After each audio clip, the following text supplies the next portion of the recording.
जो जानकारी मिल रही है कि हो सकता है कि वो बीजेपी का दामन थाम ले, ये बड़ी खबर आपको बता रहे हैं।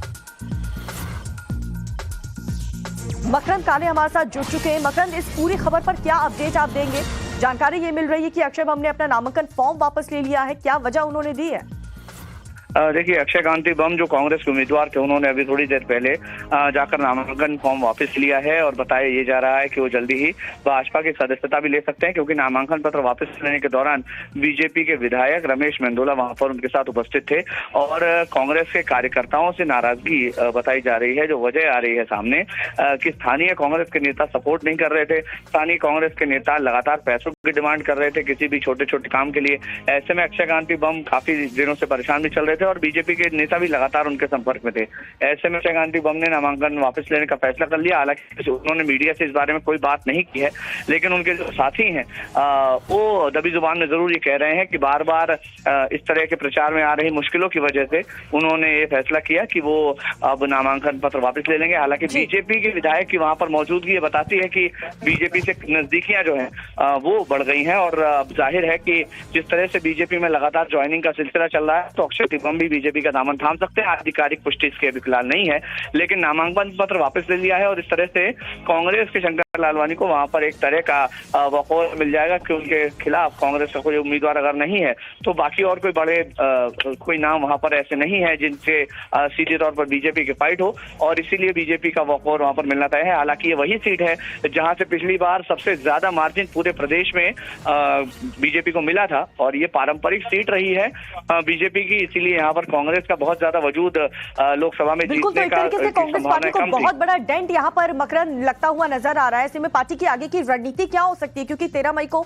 वोटिंग भी होने वाली है?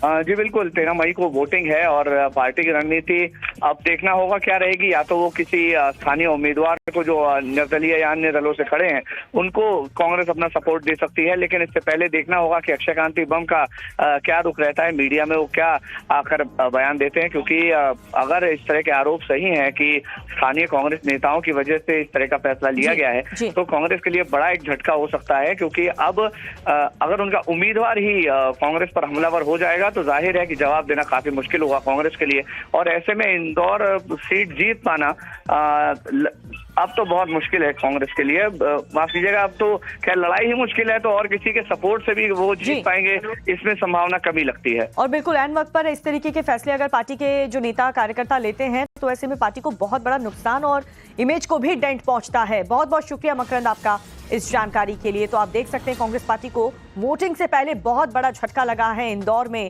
जहां पर उम्मीदवार अक्षय ने अपना पर्चा ही वापस ले लिया है।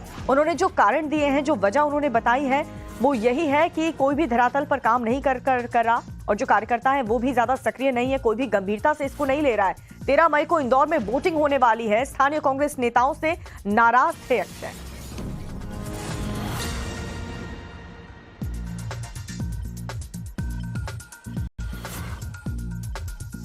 तो ये तस्वीर आपको दिखा रहे हैं, अक्षय बीजेपी में शामिल हो सकते हैं, ऐसी अटकलें लगाई जा रही हैं। लेकिन आप देख सकते हैं कैलाश विजयवर्गीय के साथ अक्षय की ये तस्वीर टाइम्स नाउ नव भारत पर एक्सक्लूसिव आप देख पा रहे हैं, जो अपने आप में एक बहुत बड़ा संदेश है।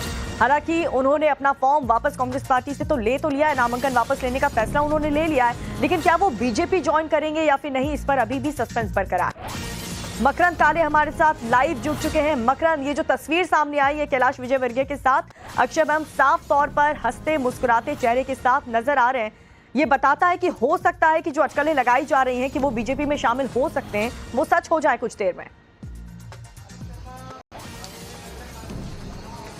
जी बिल्कुल, ये साफ तौर पर नजर आ रहा है जब कैलाश विजयवर्गीय जो हैं उनके साथ मौजूद हैं, नजर आ रहे हैं पूरी तरह से बीजेपी उनके साथ है। और ऐसे में अब अक्षय कांति बम क्या फैसला लेते हैं देखना होगा, लेकिन जिस तरह के मुस्कुराते हुए उनकी तस्वीर सामने आई है, ये बताता है कि अक्षय कांति बम जो है वो बीजेपी के नेताओं के संपर्क में ही नहीं है, बल्कि बीजेपी के जो वरिष्ठ नेता हैं वो अब उनको शामिल कराने के पूरे प्रयास में होंगे। और जिस तरह से अभी ज्वाइनिंग कमेटी के चेयरमैन नरोत्तम मिश्रा, जो कि प्रभारी भी रहे हैं, जब वो मंत्री थे तब इंदौर के वो प्रभारी भी थे, तो अक्षय कांति बम से उनकी नजदीकियां भी हैं और इस बात से इनकार नहीं किया जा सकता कि अब अक्षय कांति बम जो है वो जल्दी ही बीजेपी का दामन थाम भी सकते हैं। और ऐसे में एक उम्मीदवार का बीजेपी ज्वाइन करना ये एक बड़ा सेटबैक होगा कांग्रेस के लिए। और जो बाकी की सीटें हैं, खासतौर पर जो मालवा निमाड़ का पूरा एरिया है वो बीजेपी का ही गढ़ माना जाता है और इसीलिए उनका इस तरह से पार्टी छोड़ना और इस तरह से नामांकन पत्र वापस लेना कांग्रेस के लिए एक बड़ा झटका है। बहुत बड़ा झटका।